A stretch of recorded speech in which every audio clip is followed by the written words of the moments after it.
పుట్టిన శవాల మీద ప్రమాణం చేసినోడు, మాట ఇచ్చినోడు, ₹1,00,00,000 ఇస్తా అని చెప్తే ఇయ్యాలకి రూపాయి ఇయ్యలే చెల్లి.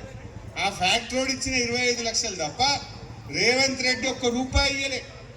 నేను కోర్టుకు పోయినా, ఇప్పుడు హైకోర్టులో కేసు వేసిన, వాళ్ళ 54 మందిది సంతకాలు పెట్టి వాళ్ళ ధైర్యం చెప్పి బరాబర్ ₹1,00,00,000 ఇచ్చేదాకా మీకోసం నేను కొట్లాడతా అని ఇవాళ వాళ్ళ తరఫున నేను కొట్లాడుతున్నా. ఇంకా ఈ కాంగ్రెస్ వాడు రేవంత్ రెడ్డి చెప్పిన మాటలు నమ్మదామా? మీకు తెలిసే ఉంటుంది. రేవంత్ రెడ్డి మీ టీవీలో చూసిందో లేదో నాకు తెలియదు. వీడికి వచ్చి చెప్పిండు ₹1,00,00,000 ఇస్తా ఒక్కొక్కరికి అన్నాడు. ₹1 ఇస్తే ఒట్టు. రేవంత్ రెడ్డి ఇలా ₹1,00,00,000 ఇస్తే నేను రాజీనామా చేసి వెళ్ళిపోతా. ఇచ్చిండా?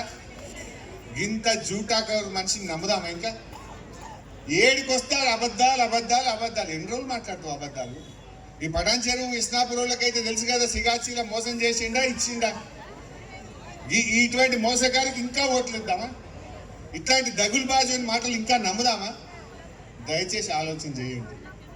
నేను మీతో ప్రార్థించేది, మాము తెలంగాణ ఉద్యమంలో కేసీఆర్ మాకు కొట్లాడు నేర్పిండు, సేవ చేసుడు నేర్పిండు, రాజీనామాలు చేసి నేర్పిండు తప్ప దోకా చేసుడు మాకు అలవాటు లేదు. దయచేసి మీరు కారు గుర్తును గెలిపింది. మీకు ఏ కష్టం వచ్చినా, ఏ ఇబ్బంది వచ్చినా నేను మిమ్మల్ని ఆదుకుంటా, మిమ్మల్ని కాపాడుకుంటా. మీ మంచినీళ్ళ బాధలు తీర్చే బాధ నాది, బాధ్యత నాది. అదేవిధంగా మీ మోరీలు రోడ్లు ఆగిపోయినాయి, అవి పూర్తి చేసే బాధ్యత నేను తీసుకుంటా. తప్పకుండా మీ కష్ట సుఖాల్లో